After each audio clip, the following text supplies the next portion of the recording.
deux petites choses au début d'importance tout à fait inégale. Ne vous étonnez pas, notamment tout à l'heure quand on discutera et que vous posez une question, vous me voyez grimacer. Je me suis fait bêtement un tour de rein. Et si je fais un mauvais mouvement, bon voilà, donc, ce sera ça, ce sera pas vous. Et puis l'autre chose plus sérieuse, encore que,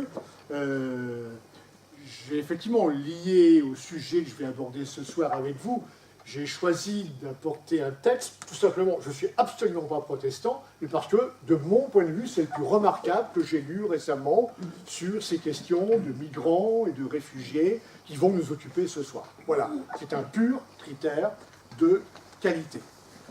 Alors, je vais commencer, puisque nous ne nous connaissons pas, par trois questions. Vous avez juste à lever la main, vous voyez, pour un peu vous situer.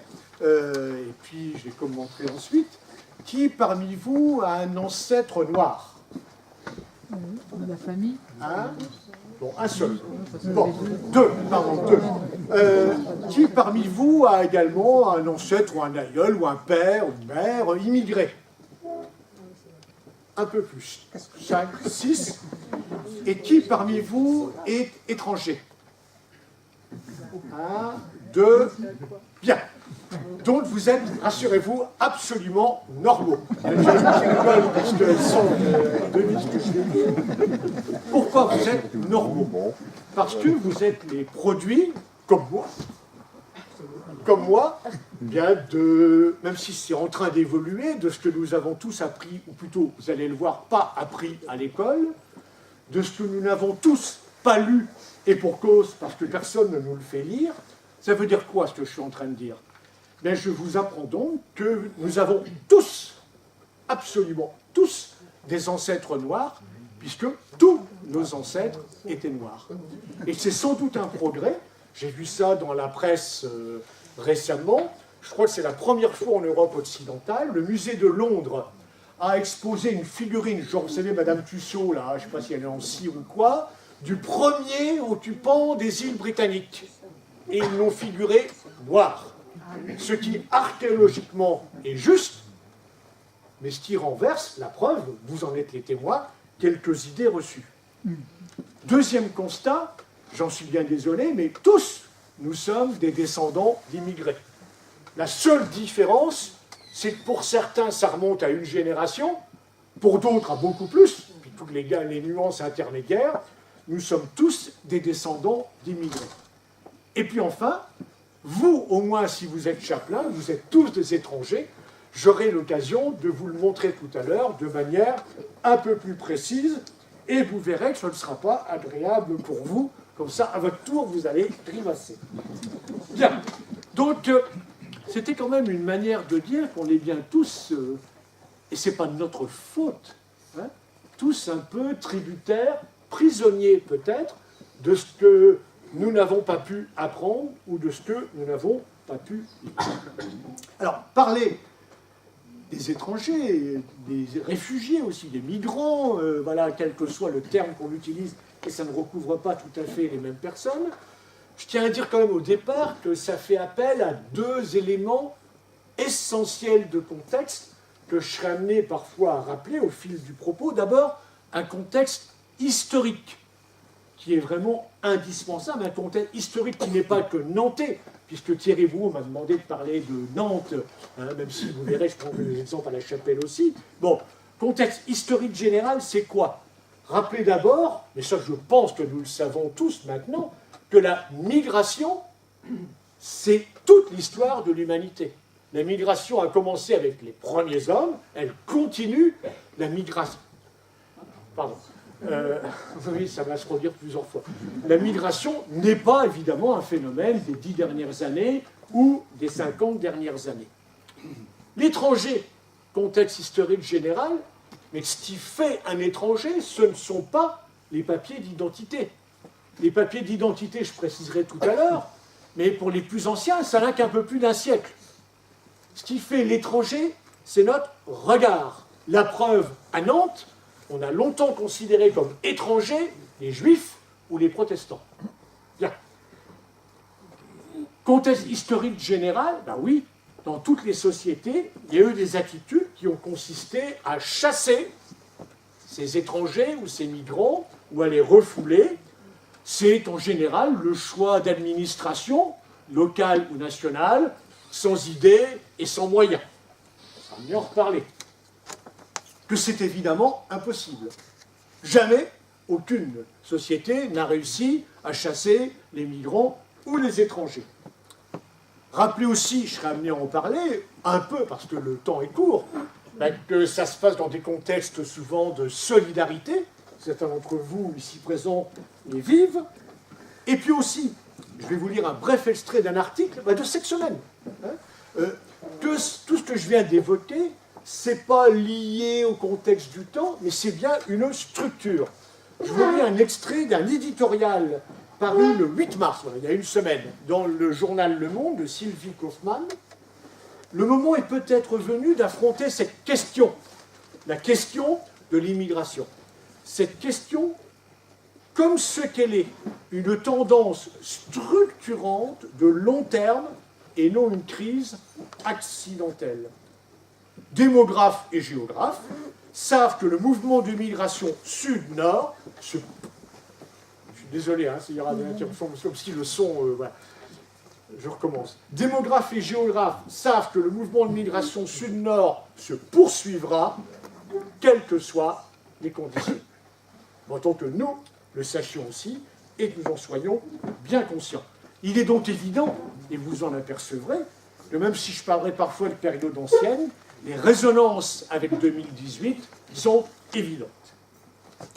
L'autre contexte plus simple, c'est le contexte du lieu aussi. Parler de Nantes, ce n'est pas tout à fait banal, parce que Nantes a une expérience longue dans ce domaine de l'arrivée d'étrangers, de migrants, de réfugiés, une expérience aussi variée, et une expérience très grande dans la question également des réfugiés. Probablement la ville de France qui a la plus longue expérience en matière d'accueil de réfugiés, ce qui est très peu connu et que je serai amené à vous rappeler. Pour une raison toute simple, c'est que Nantes est une ville centrale en France. Non, je ne suis pas devenu fou. C'est que jusqu'à la fin du XIXe siècle, l'essentiel des déplacements se font par la voie d'eau, rivière, fleuve, la Loire, et puis ensuite la mer, et que du coup, quand on pense horizon maritime, Nantes est bien centrale, le centre de la France, il est par ici, et c'est pas à Orléans ou à Bourges. Alors mon propos, pour être un peu plus précis, je vais l'organiser en deux temps. D'abord, vous parler des arrivées à Nantes, et puis ensuite, un peu plus spécifiquement, parce que c'est un cas un peu particulier, des réfugiés. Alors d'abord, les arrivées, la très longue histoire des arrivées, je ne vais pas pouvoir être exhaustif, pas en 45 minutes, je vais essayer bien sûr de tenir le temps. Et puis en plus, c'est vrai qu'avant le XVe siècle, on manque d'éléments précis. Mais ça laisse quand même 600 ans. Quand je disais que c'était quelque chose de long, et pas du tout lié aux problèmes actuels, 600 années, et 600 années de migration continue. Et Nantes, ici, bien sûr, n'est pas une exception. Alors, choisir quelques exemples autour d'une presque règle qui est facile à énoncer. Ces étrangers qui arrivent s'intègrent plus ou moins facilement en fonction de 3 critères, plus 1. Vous verrez pourquoi je dis plus 1 dans un instant. Alors ces 3 critères, le premier, il est secondaire. Pas négligeable, mais c'est vraiment pas le plus important, la langue. Ça aide quand on est étranger et qu'on parle français. Le deuxième critère décisif, on est riche ou pauvre. Il peut y avoir des nuances intermédiaires. Vous allez vous apercevoir qu'être riche, ça aide. Beaucoup. Être pauvre, ça aide pas. Et puis, à Nantes, alors là, particularité pas propre à Nantes, mais vraiment forte à Nantes, troisième critère qui corrige éventuellement, et vous allez voir que c'est important, cette notion de richesse ou de pauvreté, c'est la religion. Contrairement à un autre mythe que vous avez peut-être, l'édit de Nantes, Nantes, ville de la tolérance, c'est une sombre bêtise, même si elle est utilisée pour des raisons que je comprends par différentes institutions. L'édit de 1598, c'est un édit d'intolérance. Je rappelle que c'est lui qui interdit l'exercice du protestantisme à Nantes, que à peu près personne ne sait. Donc Nantes, évidemment, n'est pas plus qu'une autre une ville de la tolérance. Au contraire, elle est très fermée. ce qui explique, vous le verrez, hein, les crispations qu'il y a autour des juifs et des calvinistes. Enfin, j'ai dit 3 critères plus sains, parce qu'il y en a un qui est apparu nettement plus tard que les autres, seulement au XVIIIe siècle, quand ce qu'il est convenu d'appeler les élites de la société nantaise ont inventé le racisme. Le racisme n'est pas quelque chose d'inné en nous. Hein. C'est une invention du XVIIIe siècle, quand la présence, en théorie interdite, d'esclaves noirs a fait craindre des rapprochements entre blancs et noirs, et c'est à ce moment-là, donc, qu'a été inventé, qu'a été légalisé, institutionnalisé le racisme, 4e. Alors, voyons maintenant comment ça se passe, ça, concrètement, hein, au-delà de la théorie. Alors, premier élément, ben oui, selon que vous serez riche ou pauvre, hein, je pourrais presque paraphraser la phrase de La Fontaine. Alors, je vais prendre quelques exemples. L'exemple des Irlandais. Ah oui, beaucoup d'Irlandais arrivent à Nantes au XVIIe siècle. Pourquoi ? Occupation de l'Irlande par les Anglais, Cromwell, enfin, etc., des massacres, des batailles, bon voilà. Et donc, des dizaines de milliers d'Irlandais se réfugient en France. Ils arrivent souvent par le côte nord de la Bretagne, parfois directement à Nantes, puis une partie s'installe à Nantes. Pour les riches, pas de problème. Ils étaient commerçants ou armateurs en Irlande, ils seront commerçants ou armateurs à Nantes. Hein. Si vous vous intéressez à l'histoire nantaise, vous connaissez même des noms, Walsh par exemple, hein, qui a acheté ensuite le château de Serran, voilà, bien connu. Pour, en revanche, la masse des réfugiés, là ce sont des réfugiés en fait, ils fuient l'invasion anglaise, ils sont des miséreux, ils n'ont rien, ils s'enfuient, ils n'ont rien du tout. Alors ceux-là, on essaie de les rejeter, on verra souvent évidemment impossible, hein, et ces réfugiés finissent par s'installer en périphérie de Nantes, secteur du quai de la Fosse, par là un peu au-delà, vers la butte Sainte-Anne, pour ceux qui connaissent, je pense que c'est votre cas à tous, bien Nantes. Et puis, petit à petit, bon, ils sont catholiques, le religieux, un élément d'intégration. Ben, le français, au bout d'une génération, il n'y a pas de cours de français à l'époque pour les migrants, hein, ils finissent par l'apprendre, et puis ils acceptent de faire les métiers les plus modestes. Par exemple, une part notable, on ne sait pas combien, des équipages des navires négriers, ce sont des Irlandais, qui acceptent hein, de faire ce métier très périlleux, très difficile. Pour l'anecdote, c'est pas être triste aujourd'hui, hein, il y a des moyens parfois très astucieux qui montrent l'intégration. J'aime bien citer l'exemple de ce monsieur White qui se fait appeler le Blanc. Ça prouve qu'il avait compris le français. Deuxième exemple, et ce n'est pas une erreur de ma part, les étrangers, ben oui, les Bretons. Les Bretons, bah oui, riches et pauvres. Je vous jure, je suis coupable, moi aussi je suis formaté. C'est en préparant mon intervention, je me suis dit, mais c'est vrai, jamais j'ai lu, jamais quelqu'un m'a parlé de Laënnec comme un immigré étranger. Laënnec, breton, il arrive de Quimper, la famille Laënnec, vous connaissez le médecin. Oui, alors sauf que, pour ces Bretons, l'immense masse d'entre eux, ce sont des immigrés venus des campagnes, hein, chassés par la crise du milieu du XIXe siècle, donc à partir de 1850. Et je crois que ça vaut le coup de vous lire, j'en abuserai pas, quelques textes. Le premier, il émane, je situe parce que c'est important, c'est pas un imbécile, borné, non. Adjoint au maire, polytechnicien, industriel, enfin, il a droit au Panthéon, il s'appelle Auguste Chéreau. Voilà ce qu'il écrit en 1851. Nos espérances se décourageraient. Les passages que je vais souligner, la voix, c'est moi qui les souligne. Hein. Nos espérances se décourageraient si les quartiers misérables devaient être régulièrement infectés, le mot n'est pas trop fort, par ces invasions de mendiants qui nous viennent des campagnes de la Bretagne. Ces populations étrangères, je précise quand même, à notre département, chez lesquels la malpropreté la plus repoussante est une seconde nature. Je n'ai pas demandé avant qu'il y avait des anciens bretons. Et dont la dégradation morale est descendue à un niveau effrayant, viennent périodiquement encombrer nos quartiers les plus pauvres et les plus insalubres. Ajoutons que la plupart de ces malheureux ne comprennent que le bas breton. Quelques mois après, autre texte beaucoup plus court, d'un certain Jean-Marie Le Huédé. Le Huédé. Les peuplades, en 1850, c'est le terme qu'on utilise pour l'Afrique, hein. Les peuplades toujours renaissantes, ça grouille d'enfants, toujours renaissantes de bas-bretons, vont souvent cacher les vices qui ne pourraient soutenir le grand jour dans leur pays. Leur pays, c'est pas la France, c'est la Bretagne. Et pour histoire de dissiper des mythes, ce monsieur, Jean-Marie Le Huédé, c'est le curé de Sainte-Anne, c'est dédié à tous ceux qui croient encore, Sainte-Anne, paroisse bretonne, qu'est-ce que c'était bien, etc.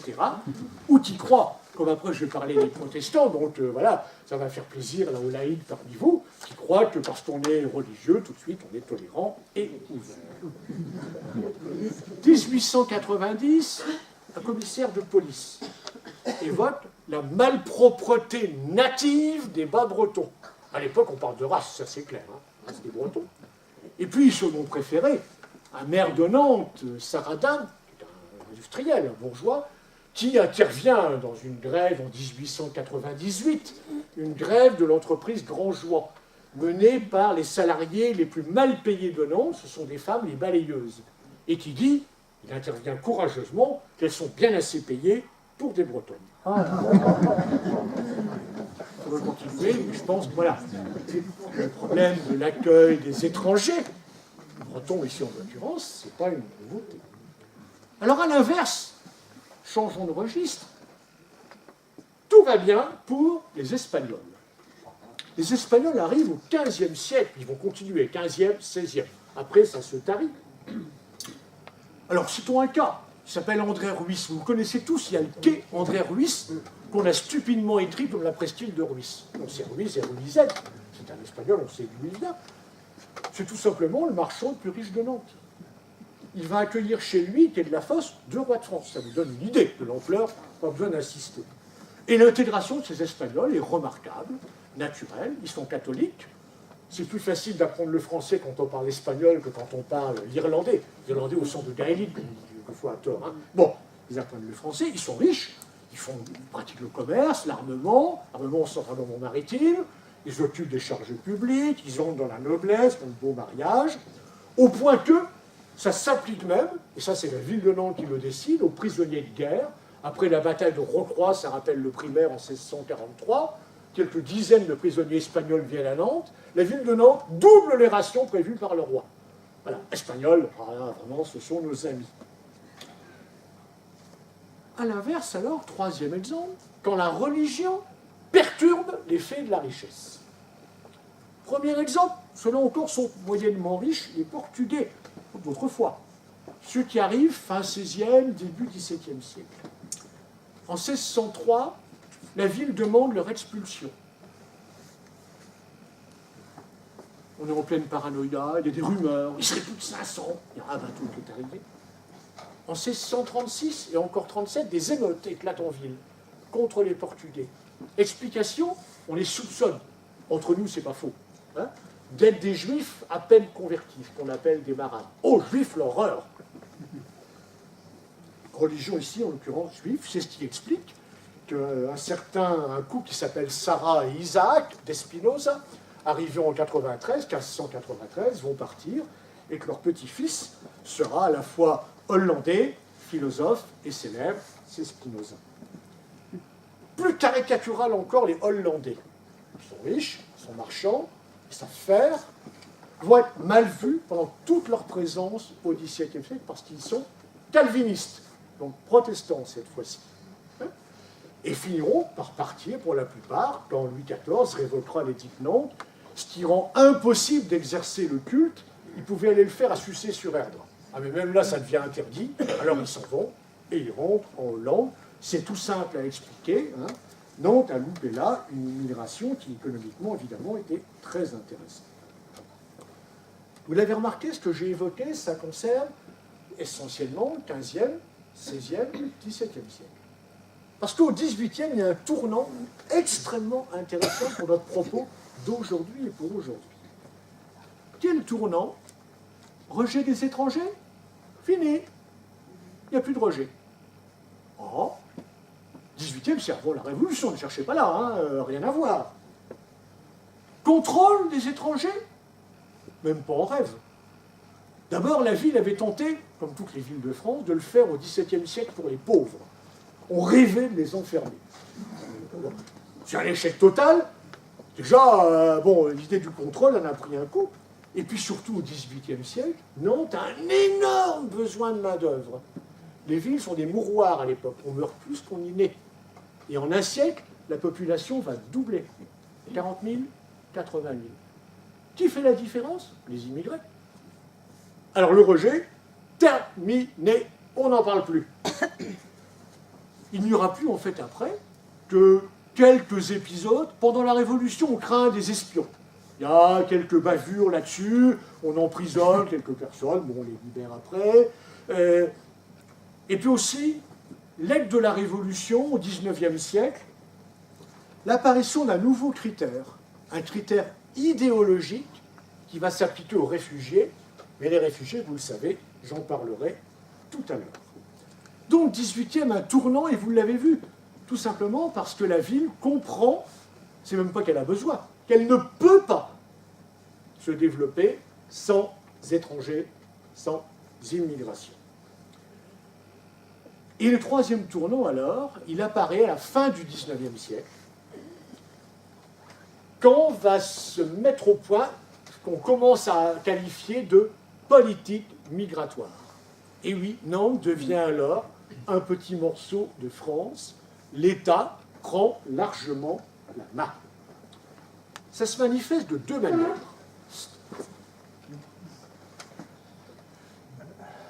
De deux manières, disais-je. La première est capitale. C'est un tournant de notre histoire. Et vous allez voir qu'il a des retombées aujourd'hui. En 1889, est adopté de manière définitive, jusqu'à aujourd'hui, un nouveau concept juridique. Pourquoi 1889, c'est, vous savez, la revanche, la ligne bleue des Vosges. On a perdu l'Alsace-Lorraine. Tous ces étrangers qui arrivent, mais leurs enfants, il faut qu'ils soient soldats. Et donc deviennent français automatiquement ceux qui sont nés en France. C'est ce qu'on appelle le droit du sol.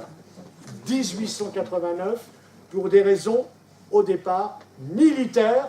On ne fait jamais de cadeaux aux étrangers. Ah, on a besoin d'eux, là, pour être soldats. Droit du sol. C'est pas neutre, hein, parce que la France va échapper en partie à ce que va connaître l'Allemagne 40 ans plus tard, elle qui a gardé le droit du sang, et qui s'en prendra aux Juifs en disant « mais vous n'êtes pas, hein, vous n'avez rien, etc. » 1889 donc. Et puis le deuxième mesure, 4 ans plus tard, 1893, c'est le début des contrôles d'identité. L'obligation pour les étrangers de s'immatriculer dans leur ville de résidence. Pour l'historien, c'est un béni, ça donne des archives. Mais voilà, à partir de 18... Mais en 4 ans, ce n'est pas un hasard, hein. C'est un tournant. On veut contrôler et en même temps utiliser ces étrangers. Alors à partir de là, va se développer, dans cette politique migratoire, l'irrationnel. L'irrationnel, je vais vous le montrer. La manipulation. Et ça dure jusqu'à aujourd'hui, à mon avis. Alors comment? D'abord, c'est le grand succès des stéréotypes. Les Anglais sont ceci, les Italiens sont ceux, Italiens notamment à l'époque, sont ceux-là, etc.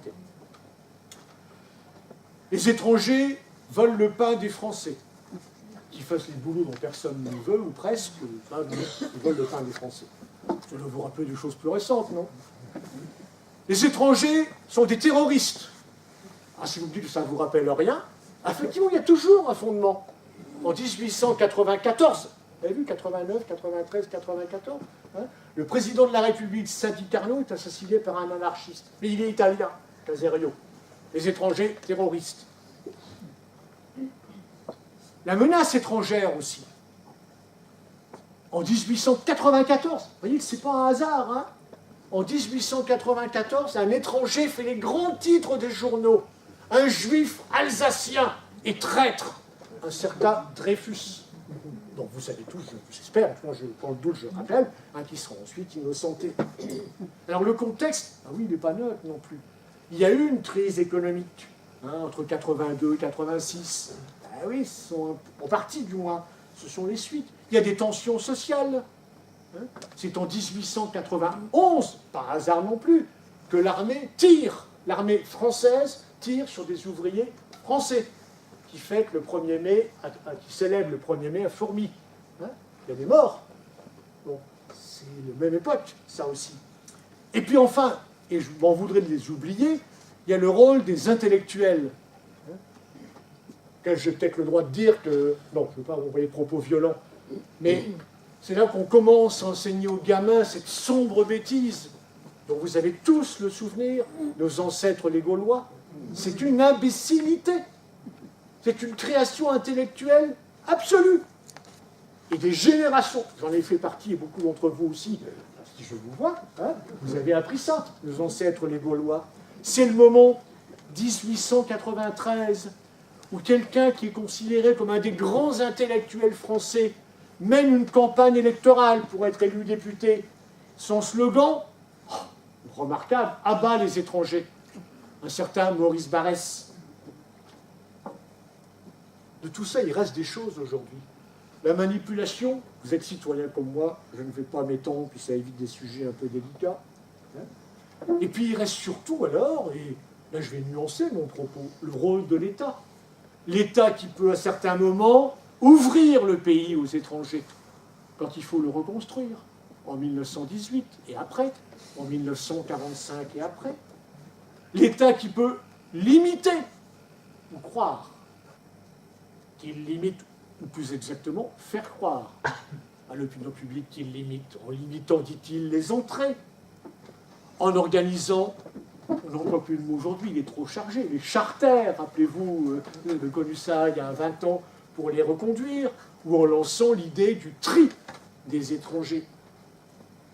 Et puis c'est aussi, dans un pays qui a inventé les droits de l'homme, il faut quand même le rappeler, c'est notre pays qui a inventé cette noble expression des sans-papiers, destinés aux déboutés du droit d'asile, qui en plus, quand ils sont déboutés, ne peuvent pas travailler, et dont donc d'autres choix que d'être clandestins et de travailler au noir.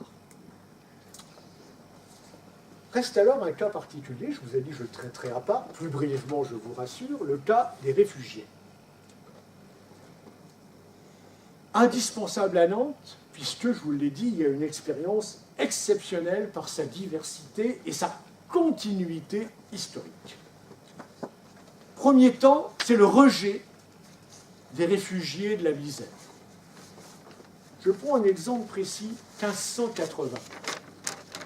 Nantes est envahie, je vous demande pardon du terme, vous allez voir, je le dis exprès par provocation, de bouseux, c'est-à-dire de gens de la Chapelle-sur-Erdre, entre autres.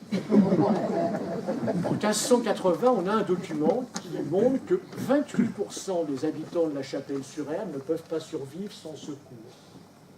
Alors aujourd'hui, il y a des pays où c'est comme ça. Le secours, il est où? Dans les pays développés. À l'époque, il est où? À la ville. Et donc, la Chapelle-sur-Erdre, entre autres, j'ai pris ce chiffre, mais de partout, les gens affluent à Nantes. C'est le seul recours. Or, la règle à l'époque, c'est à chacun ses pauvres. Débrouillez-vous chez vous. Chaque paroisse, on ne parle pas encore de commune, doit s'occuper de ses pauvres, ce qui bien sûr impossible. Voulez-vous que la Chapelle-sur-Erdre nourrisse, secours 28% de sa population. Donc, la règle, elle est impossible à appliquer, mais elle justifie les expulsions. Elle justifie les rejets.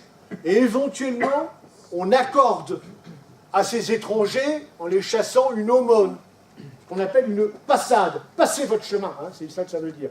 Une passade. Et on essaie de contrôler. Il n'y a pas d'empreinte, il n'y a pas de papier à l'époque, il n'y a pas d'empreinte digitale. Alors, certains de vos ancêtres ont connu ça, mais ils ne vous l'ont pas transmis, eh bien on leur marque l'ongle avec une goutte d'acide. Comme ça, la fois suivante, mais non, tu as déjà l'ongle marqué, tu triches, tu as déjà eu une fois la passade, tu n'avais qu'à partir. Bon, c'est bien sûr impossible de les rejeter. Je vous l'ai dit, il n'y a pas de papier. Il y a des forces de police spéciales. On les appelle les chasse-gueux. Chasser les gueux, les misérables. Bon, oui, sauf que les chasses d'œufs se font, j'ai des exemples là, je ne vous affiche pas les dates, hein, tapés dessus, et même à une fois quasiment lynchés. Oui, les plus pauvres dénantés indigènes, qui ne ça va pas, hein, c'est nos voisins, etc. Bien. Ce qui fait qu'il y aura quand même quelques aménagements, mais on les signale. En 1597, bon d'accord, s'ils viennent du pays nantais, vos ancêtres sont sauvés, on va les accepter. Et puis en 1660, on nous dit que les édiles, les membres du conseil municipal, ont été, je cite, émus de pitié. Alors on donne un peu plus d'aumône à ces étrangers. Simplement, ce système, évidemment, est inefficace et il est abandonné ensuite. Deuxième temps, en matière de réfugiés, ben oui, du milieu 18e, hein, vous ne serez pas surpris, c'est le tournant, jusque vers 1900, un peu avant, j'ai parlé pour les étrangers tout à l'heure, le temps où les choses étaient presque faciles. Pourquoi? Parce que la question se gère localement, avec une aide, en général modeste, de l'État, qui aide un peu la ville de Nantes à agir. Alors des exemples, les Acadiens. Je pourrais faire le parallèle avec les Pieds Noirs de 1962. Ce sont des Français établis dans une partie du Canada que l'Angleterre vient de conquérir. On leur dit ou bien vous devenez anglais, ou bien vous partez. La plupart partent. Et ils se réfugient en France. Acadiens. Bon. Ou bien ceux qu'on appelle à l'époque les Américains, un peu plus tard. C'est quoi les Américains? Ce sont les colons implantés à Saint-Domingue, Haïti aujourd'hui, qui sont chassés par la révolte des esclaves en 1791. Alors, Acadiens et une génération après Américains sont accueillis à Nantes. Il y a des listes, on dresse des livres, ça s'organise bien. C'est pas facile à l'époque. On dresse des listes, on leur distribue des secours, il y a des requêtes collectives pour que l'État augmente un peu sa participation, ça nous rappelle plein de choses. Hein. Et puis, bien sûr, il faut quand même le dire, c'est plus facile pour les Américains qui, même s'ils ont perdu, sont riches, ils étaient planteurs, que pour les Acadiens qui, eux, arrivent rien. Mais le vrai test, c'est en 1793, où en 2 mois à peu près, Nantes accueille 10 000 réfugiés. Ça, c'est la première fois de son histoire. Ils arrivent d'où? De Vendée. Ce sont des républicains, on oublie cet aspect-là, hein, les guerres de Vendée. Ce sont des républicains chassés par les massacres des républicains en Vendée. Et il faut bien le dire, ça se passe plutôt bien. On leur cherche des logements, c'est pas du luxe, hein. On crée une caisse de secours, on leur trouve des emplois. Certains on trouve tout seuls, mais on essaie de les aider pour ça. Hein. Il y a des soutiens, il y a de la solidarité. On reconnaît leur droit à l'assistance. Et c'est le début aussi. C'est pour ça que j'ai dit tout à l'heure, j'ai parlé de l'héritage de la Révolution. C'est la première fois qu'il y a une solidarité de nature idéologique autour de l'idée de la République. Ce sont des républicains. Être républicain, c'est aider nos frères républicains de Vendée. Donc 1793, là, il y a vraiment un tournant qu'on vérifiera au fil du XIXe siècle. Je n'en prends que 3 exemples d'une phrase chacun. Quand en 1800, il me faut la date quand même, pour être un peu précis. Oui, 1829-30 arrivent à Nantes des Espagnols qui ont fui la répression réactionnaire en Espagne, des libéraux espagnols. Bon, on les envoie creuser le canal de Nantes à Brest. 1829, c'est le régime le plus stupide que la France ait connu, qu'on appelle la Restauration. Alors des libéraux, vous pensez bien, libéraux au vrai sens du mot, hein, c'est-à-dire des gens plutôt progressistes. Bon, donc, canal de Nantes à Brest. 1876, d'autres Espagnols, des carlistes. Là, c'est l'équivalent des Vendéens monarchistes. Hein. Ils trouvent que la monarchie espagnole n'est pas assez réactionnaire. Donc, il y en a 1 millier qui arrivent à Nantes, mais ils sont tellement agressifs, ils sont armés, etc., qu'ils se font rejeter partout. Et puis, plus intéressant peut-être, le cas des Polonais. Ben oui, à chaque révolte des Polonais contre l'occupation ou russe ou allemande, hein, ou autrichienne, oui, il y a un exode, il y en a à Nantes, et ceux-là sont très bien vus. Héritage de l'Empire, il y avait des soldats polonais avec Napoléon, hein, donc souscription, il y a un comité national à Paris, il y a une aide de l'État. Donc, ce sont bien des critères idéologiques qui jouent ici au fil du XIXe siècle pour les réfugiés, dont je vous ai cité 3 exemples. Et puis alors, pour terminer ce rapide panorama des réfugiés, il faut bien en laisser pour la discussion tout à l'heure, souligner encore quand même ce qui va être l'autre grand tournant, 1793 et 1914. Parce qu'en 1914, dans les 2 mois qui suivent le début de la guerre, 40 000 réfugiés arrivent à Nantes. Des Belges, des gens du Nord, Nord-Pas-de-Calais, et puis aussi des Lorrains, devant les progrès de l'armée allemande. Et là, 40 000 avec les moyens de l'époque, c'est une improvisation totale. Mais il y a une mobilisation en même temps, qui a même été idéalisée ensuite par un de ses animateurs, le maire Paul Bellamy, qui a un grand boulevard Raymond, qui ne l'a pas volé quand même entre nous celui-là. Bon, il y a un comité de secours qui se crée, animé, c'est nouveau aussi, par des femmes. Mais des femmes de l'OTAN. La femme du président ceci, la femme de... Voilà. Mais là, ça. Et puis alors, les choses nouvelles, on les aide bien sûr, mais on trouve des places à l'école pour les enfants. On organise un système pour qu'ils puissent retrouver leurs proches qui sont on ne sait où, etc. On organise un système de postes, et même ce qu'on appelle aujourd'hui une aide psychologique. Donc ça, c'est très neuf, et à une échelle formidable, 40 000 personnes, même si parfois c'est difficile. Ignorance, là encore, c'est la pire ennemie, l'ignorance ici. Oui, il y a des Belges qui parlent comme de l'allemand, ils parlent flamand. Et ça, les Nantais ne comprennent pas, et donc on les appelle les Belges Boches. Les Belges n'apprécient pas, ça crée quelques tensions. Alors, il me reste à conclure, parce que je crois que j'ai déjà un peu, oui, Thierry va me compter, un peu mordu le temps. Conclure sur quelques informations et quelques pistes pour aujourd'hui, histoire, ça n'interdira pas de parler du XVIe siècle si vous y tenez, mais de lancer le débat. Bien souligner d'abord, première idée en conclusion, que Nantes est en France. Oui, l'exemple typique ici, c'est ce qu'on va appeler, le terme est discutable, mais les 30 glorieuses, là, l'après 1945 jusqu'en 1973, au moment où les immigrés italiens et espagnols se font moins nombreux, leur pays, l'Italie surtout, l'Espagne un peu plus tard, commence à se développer, et où arrivent à Nantes d'abord des Portugais, qui fuient entre autres la guerre, la mobilisation des jeunes en Angola, des Marocains, des Tunisiens, des Algériens aussi, des Kabyles surtout, des noms comme Taher pour les Kabyles ou bien Redeyev pour les Tunisiens, c'est de là que viennent la plupart. Voilà. Début aussi de la mondialisation, avec l'arrivée d'étudiants, de footballeurs, oui, ça finit par compter, ou bien pour faire plaisir aux laïcs, de religieuses aussi, ou bien tous ceux qui ouvrent des restaurants, enfin, ça fait partie de cette arrivée, de cette intégration. Nantes en France, donc, par cette évolution de l'immigration, et puis bien sûr, par le repliement d'après 1974, quand les portes, en théorie, commencent à se fermer. C'est là que vont apparaître les sans-papiers. En même temps, deuxième constat, il reste des spécificités nantaises. Et comme on est censé parler de Nantes, je pense que c'est important. L'extrême diversité des étrangers qui arrivent à Nantes, étrangers ou réfugiés. Le fait qu'à Nantes, il y ait autour de ces populations qui arrivent une vie associative qui n'est pas univoque.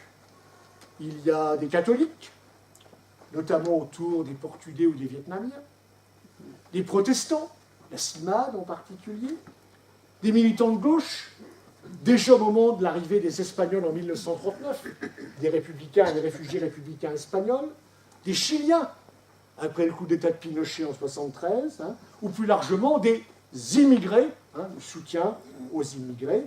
Et ça se traduit par quantité d'actions autour du logement, autour de l'école, du travail, du sport.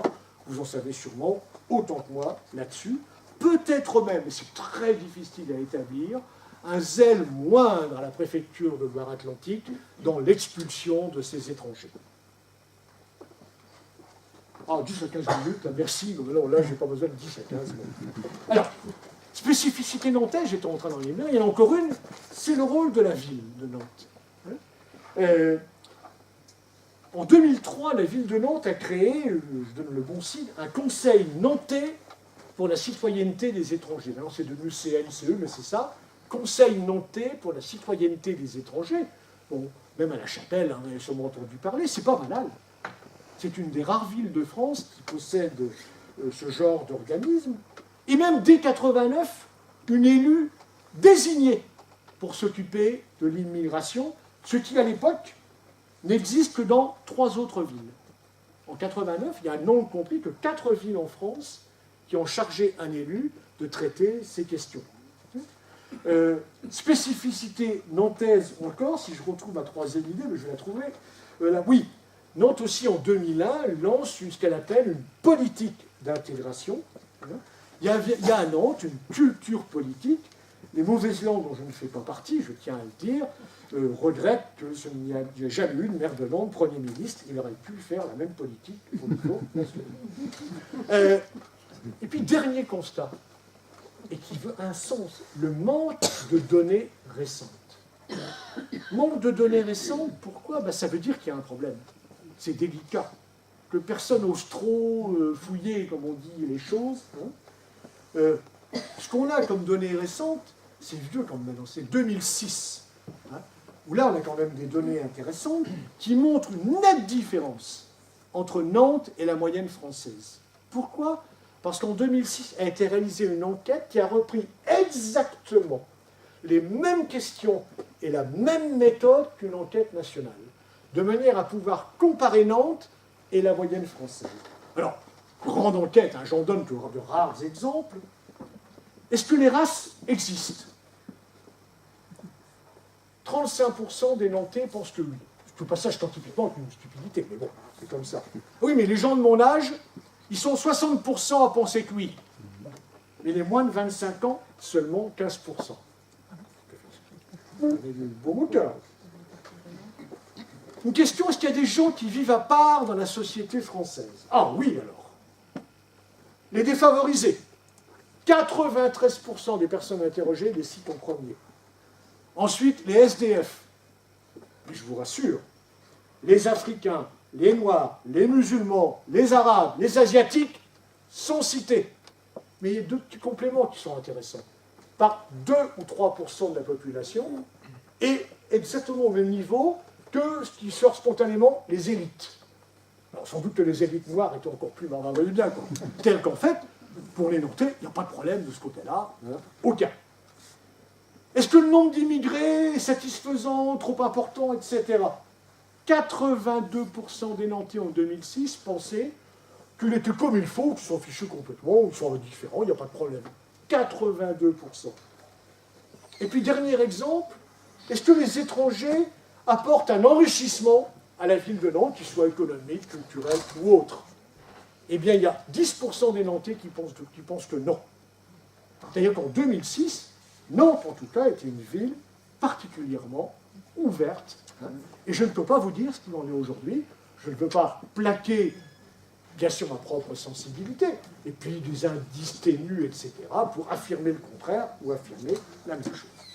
Il me reste alors, conclusion toujours, mais la dernière idée de ma conclusion, à souligner là-dedans que l'histoire peut avoir quand même un petit rôle.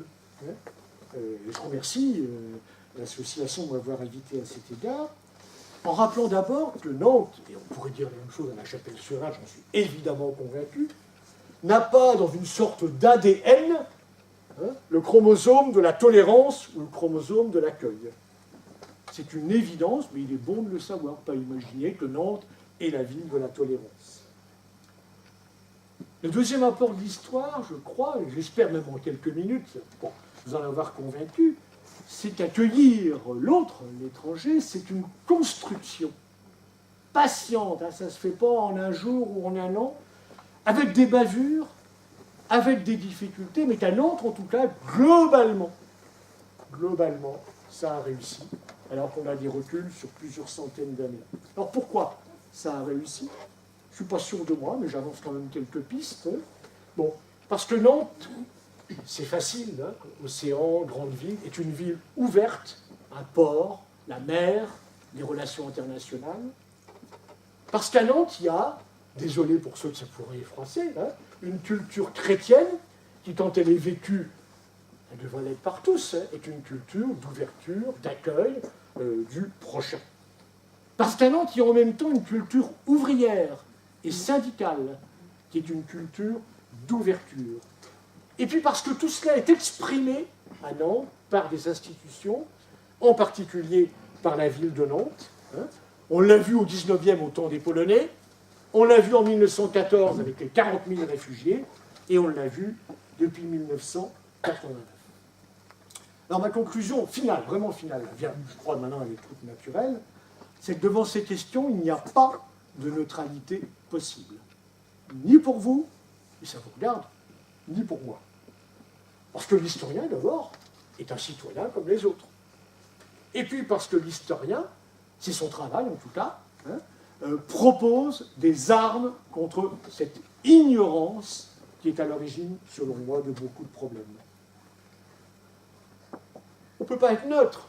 Quand on entend, vous avez dû entendre comme moi à la radio, il y a 2 jours, une dame qui n'est pas n'importe qui, ministre des Outre-mer, évoquer la possibilité, comme solution, vrai problème, dans l'île de Mayotte, de renoncer au droit du sol. On croit rêver. De régler un problème réel par quelque chose qui modifierait un siècle et demi d'histoire. Le droit du sol, vous savez, cette histoire de créer dans l'hôpital de Mamoudzou un espace extraterritorial. Bon, je ne dis rien de plus, ils vont mieux. Parce qu'il y a aussi dans la société des positions courageuses. Thierry, tout à l'heure, évoquait 2 textes. Moi, j'ai choisi au départ, j'ai proposé un texte, j'ai déjà dit, je ne suis absolument pas protestant. Non, pas du tout. Mais parce que j'ai trouvé que c'était remarquable. Non seulement il énonce des principes, mais en plus, il prend position. Et dire qu'à un moment, c'est beau les principes, mais dire que telle chose est inadmissible, ça, c'est courageux. Alors après, on peut être juif, catholique, protestant, laïque, etc. Je m'en fiche. La position est intéressante. Et je terminerai, si je la retrouve, avec une citation, je m'en voudrais de ne pas la retrouver, d'un auteur que vous connaissez bien, normalement.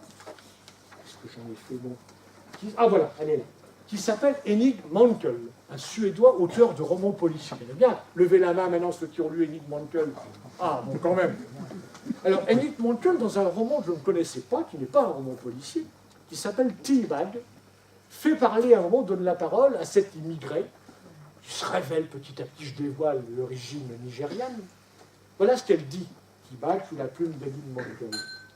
Les pays sont parfois comme des fauves affamés. Ils ont 1000 gueules. Ils nous avalent quand ils ont faim et ils nous recrachent quand ils n'ont plus besoin de nous. Je pense que c'est assez joli. Depuis, je ne considère plus Henning Mankell comme un simple auteur de romans policiers. Voilà, je vous remercie de votre attention.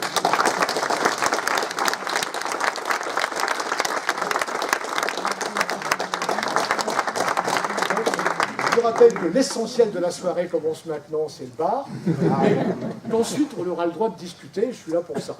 C'est même pour moi la partie la plus intéressante de mon cas.